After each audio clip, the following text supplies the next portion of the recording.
Jaire Alexander is officially released from the Green Bay Packers and is free to sign wherever he wants. Would he be a good fit in Baltimore? Should the Ravens go after him?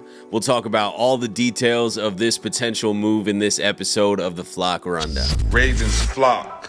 The Flock Rundown is the place to be. Motionless brainwaves attempt to swim their way to sense, can't tame the untamed. What's up, Ravens fans? My name is Ryan, and welcome back to another episode of the Flock Rundown. We've been talking about Jaire Alexander for years, that it would be a good fit. He's obviously had a lot of injury concerns over the last few years. Like during those years that a lot of the Ravens fan base, including me, wanted Jaire Alexander, he has not been even playing half the season. So the past few years that a lot of people wanted the Ravens to trade for Jaire Alexander, they might have dodged a bullet by not doing that because he hasn't had healthy seasons. But now the opportunity is better than ever because he's released. You don't have to give up any draft capital. I don't think he's going to be able to command a lot of money. Like I said, I mean, let's look at these games that he's missed. In 2024, he played 7 games. In 2023, he played 7 games. 2022, he had a pretty full season, 16 games, but 2021, only 4 games. So out of the last 4 seasons, he only really played 1 season, and that was in 2022. The other 3 seasons, he didn't even play half the season. Now, he did have 2 interceptions last year, but only playing 7 games for 2 consecutive years is concerning. But the opportunity to land Jaire Alexander for the Ravens has never been more realistic. They don't have to pay him a ton because he's coming off multiple seasons of injuries. That's why he just got released. The Packers and Jaire Alexander were talking. They were trying to get a new deal done, an extension, and the Packers actually offered him a reduced, incentive-laden 1-year deal that would make him a free agent in 2026.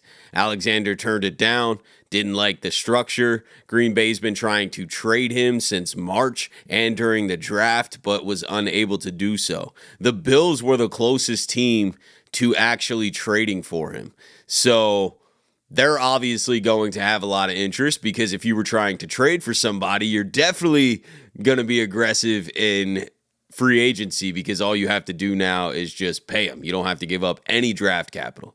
So what's that number look like? I have no idea. I don't think it's top cornerback money. It's not Jaire Alexander in his prime. You can't have 2 back-to-back seasons where you only play 7 games and then go out there and command $20+ million. So I think that he's looking for a better deal, and he probably will be able to land a little bit of a better deal than what the Packers offered, but I think he is going to have some incentive-based deal. It's got to be based off games played because that's the issue right now. It's not the fact that he can't play corner. Even in those 7 games that he played well.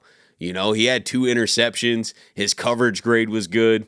Like, he's still a great corner, but availability is a big deal. You know, you can't go out and just shell some mega contract to a guy who has a history in a recent history of not being able to play. So he obviously isn't going to get that multi-year huge contract that I'm sure he wants and maybe deserves from a talent standpoint.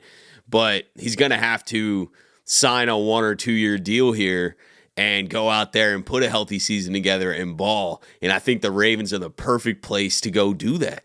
You know, the Ravens have a little bit of a concern at outside corner opposite of Wiggins. Now, if Awuzie works out and is prime Awuzie and TJ Tampa steps up and Jalen Armour-Davis steps up, then obviously we might not have as big of a need. But I'm just saying there's a lot of question marks over there.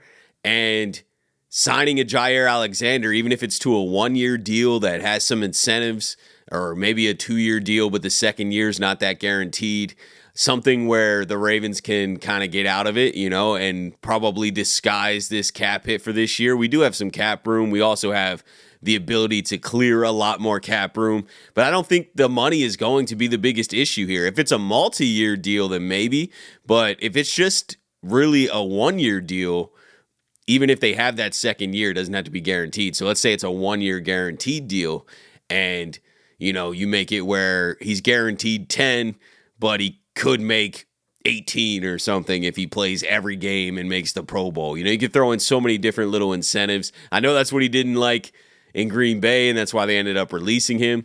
But now you're on the open market, so I mean, you got to take the best offer and the best situation. And I know the Bills are going to be aggressive. That's definitely probably some competition because they're a contending team as well, and they obviously were already showing interest when they were trading him. But I think the Ravens should step into this mix at least to see what the numbers are. I mean, I know Jaire Alexander would want to come play for Baltimore, reunite with Lamar Jackson. They're the same age. Jaire's not old. He just turned 28 in February. If Jaire can stay healthy, I think he's got another couple years of prime left. I mean, this isn't a washed-up player. When he's out there, he's balling. He would be an asset to the Ravens.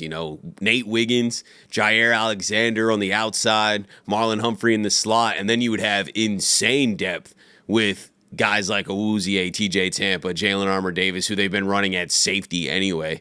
So this would be the move, man. This is better than a Jalen Ramsey move, in my opinion. I think Ramsey is probably better, but not by a ton if Jaire is healthy, and Ramsey is not released. Now, if Ramsey gets released, we can have a very similar conversation because now the Ravens can go out there and structure their own deal the way that they want, and they don't have to take on a bunch of crazy cap risk because when you structure your own deals, you do it in a way that doesn't kill you, you know what I mean? But when you're trading for a guy and you have to absorb their old contract, especially a Jalen Ramsey contract, that's something the Ravens are definitely not going to want to do. I mean, I think that this rules the Ravens, not that it was probably going to happen anyway, but Jaire being out there available in the open market kind of takes the possibility of someone trading for Jalen Ramsey, right? Because they would just go get Jaire or try to get Jaire. Like, you're not going to go give up draft capital and take on a massive contract of Jalen Ramsey, who's a couple years older too, when you got Jaire Alexander that you can just go sign. You don't have to give up any draft capital. So I think Jaire Alexander is going to have a hot market, and the Ravens should be involved. I mean, this is the one. There's not many position groups on the Ravens that we could use some help, and I think adding a Jaire Alexander would really, really solidify the Ravens' cornerback position and just secondary overall. I mean, the secondary would be as good as possible, really. I mean, maybe safety depth, maybe inside linebacker depth, but we're nitpicking right now. You know what I mean? Like, this would be the most stacked secondary in the NFL with Nate Wiggins, Jaire Alexander, Marlon Humphrey, Awuzie, TJ Tampa. I mean, come on, man. Come on. I'm excited about it. I hope the Ravens get involved. I really just don't see a reason not to check in on this and see what that market's like or make an offer. I think the Ravens should make an offer that they're comfortable with. If he decides to go somewhere else because of purely money or whatever, then it is what it is. I mean, it's a free market. You know what I mean? He's going to go to wherever he wants. But it just seems like a perfect recipe and a move that the Ravens would do.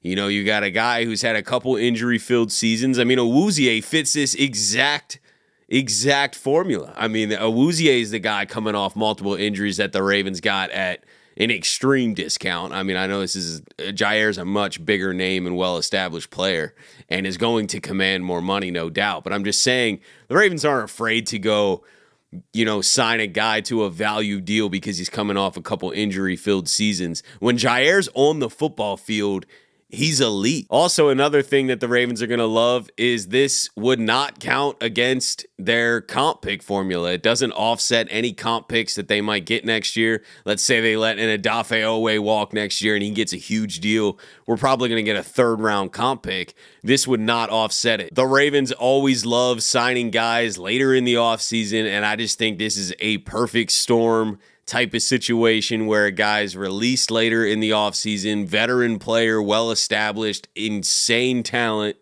knows Lamar, by the way. Lamar's definitely going to want Jaire Alexander in a Ravens uniform, and you get him at a discount. You get him, at the time where you can structure your own deal. You don't have to take on his massive contract, and you don't have to commit long-term either. I think that Jaire's probably going to want to prove himself a little bit. But we'll see how it plays out. He just got released today. I'm sure it'll take a little bit for him to sign, But I'm interested, man. I hope the Ravens go attack this. This is a move that they should at least be calling and making an offer. If their offer's too low or whatever, it is what it is. But I definitely don't think this is a situation to ignore. I don't think Eric DeCosta will ignore this. This is a great player available at a lower price than you'd have to pay him in his prime. And I think the Ravens should go take a chance on it. But let me know what you guys are thinking about this. Would you go after Jaire Alexander? Should the Ravens be calling right now? Let me know in the comments. Appreciate you guys, as always, for tuning in to another episode of the Flock Rundown. Have a beautiful rest of your day. And I'll let the greatest linebacker in the history of the game take us out. Ravens Flock. The Flock Rundown is the place to be. My man Ryan has been a lifelong Ravens fan since he was born. The Flock Rundown.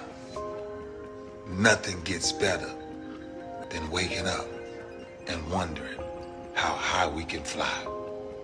Tune in. Motionless brainwaves attempt to swim their way to sense, can't tame the untamed.